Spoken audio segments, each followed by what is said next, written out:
que já eu vou, não fala que não, já eu vou ter que sair, né, tem que dar aula lá em Baixo.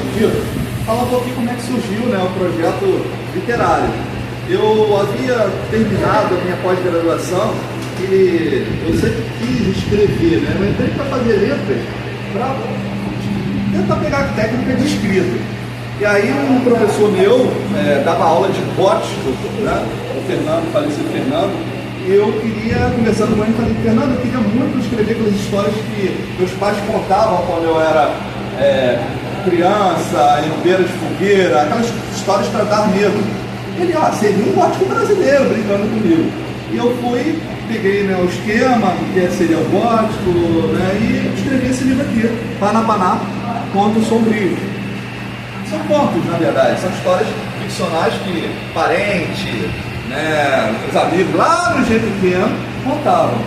E aí eu tive a sorte eu fui fazer uma palestra, foi uma apresentação de um trabalho sobre o gótico, lá por causa desse trabalho para deixar disciplina. E aí eu fui convidado para dar uma palestra, para apresentar o trabalho lá no congresso, e na UERJ era um congresso internacional de literatura de horror e gótico. E assim, cheguei lá e vi aquele monte de gente de tudo quanto é lugar do mundo andando. Aí, né, eu já fui vendedor, né? Aí eu cheguei para o organizador e falei, não posso expor meus livros aqui, não. Aí no dia seguinte, eu voltei, na semana toda, eu coloquei o Panapaná, né? Então, Contos Sombrios, chama-se Panapaná. Alguém sabe o que é Panapaná? Não. Não é possível. Coletivo ela e não sabe o que é o Panapaná. Coletivo, tá? Tem uma música essa palavra, mas eu não lembro. Panapaná é coletivo de borboleta. Coletivo de borboleta. Concurso. Eu só trabalho coletivo, cambada também é coletivo. E eu tenho caterva, que é coletivo de delinquentes, que é sobre Graciliano Ramos.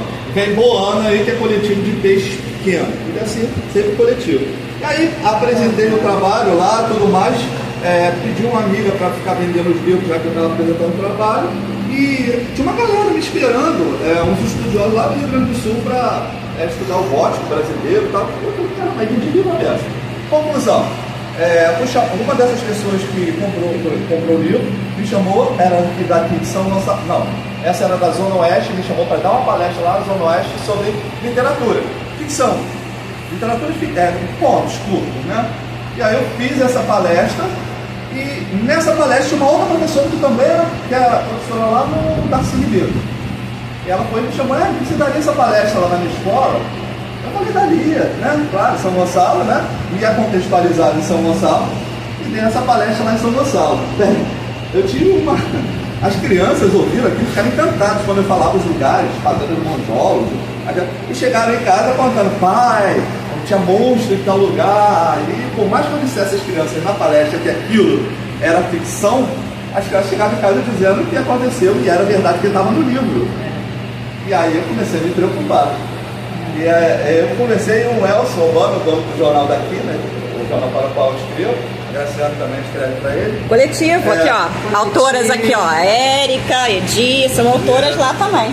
E aí eu fui, falei, ô Elson, aconteceu isso, ele, cara, já que porque o pessoal está carente de história de verdade sobre São Gonçalo. Você escreve, você vai à rua, pergunta as coisas sobre todo mundo, você é pesquisador de rua, né? Vai até vendedor de rua, então pensa, por que você escreve história de verdade? História sobre São Gonçalo. História de verdade contada pelas pessoas de São Gonçalo. E eu falei, vou tentar. E eu comecei pelas histórias que meu avô me contava sobre nem era São Gonçalo, ponto de Niterói, né? O presidente Passil, as pessoas que morreram soterradas lá. Depois eu falei do Palacete de Bubiri, né?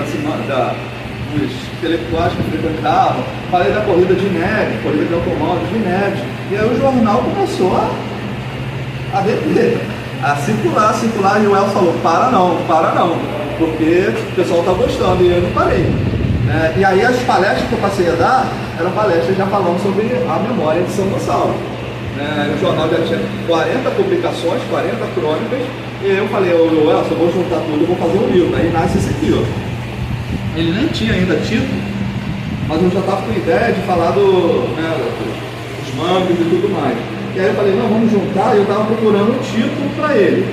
E aí, nesse meio tempo, eu fui a uma rádio, lá na Zona Oeste também, para falar de São Gonçalo, olha só que interessante, para falar de São Gonçalo. E aí, falando de São Gonçalo, como é que surgiu o título do Cambada? Um amigo, o Zé Salvador estava comigo, e um senhor lá brincou com a gente e falou assim: ah, vocês são de São Gonçalo? Até que tinha alguém de São Gonçalo. Eu falei, mas peraí, São Gonçalense tem em todo lugar, né? Gonçalense é igual flamenguista, tem em todo lugar. Ele, não, mas o Gonçalense tem vergonha de dizer que é de São Gonçalo. Oi, Alda, tudo bom, meu irmão? O Gonçalense tem vergonha de dizer que é de São Gonçalo. Eu falei, não, mas eu e o Zé Salvador estamos dizendo que somos de São Gonçalo. Ele, mas... Aí eu falei, olha, cara, eu vou começar a achar que você está chamando a gente de avestruz. Fiz uma brincadeira, que eu já estava ficando irritado. Para desconstruir aquilo, ele, por que avestruz? Você está dizendo que a gente Gonçalense enfia a cabeça no buraco, diz que é carioca, diz que é niteroense, não tem coragem de dizer que é Gonçalense. Vou começar a achar que você está sendo preconceituoso. Ele, por quê? Está chamando a gente de avestruz. Ele, não, eu seria preconceituoso se eu falasse como meu pai falava do Gonçalense. Aí, o que seu pai falava? Chamava o Gonçalense de caranguejo. Além de se enfiar no buraco, viver na lama, anda para trás. Aí aquilo irritou um pouquinho, né? Um pouquinho, né? Zé Salvador, o poeta Zé Salvador falou, calma, isso é preconceito, resultado do desconhecimento. É muito sábio, né? E eu fui irritado para casa. O Fernando, que é biólogo marinho, o cara é incrível, o Fernando, que é um dos meus professores para assuntos, né? Paulo e Flora de São Gonçalo, fala assim, e aí, Eric, como é que foi lá? Porque ele estava empolgado, porque ia falar de São Gonçalo ou fora de São Gonçalo, né?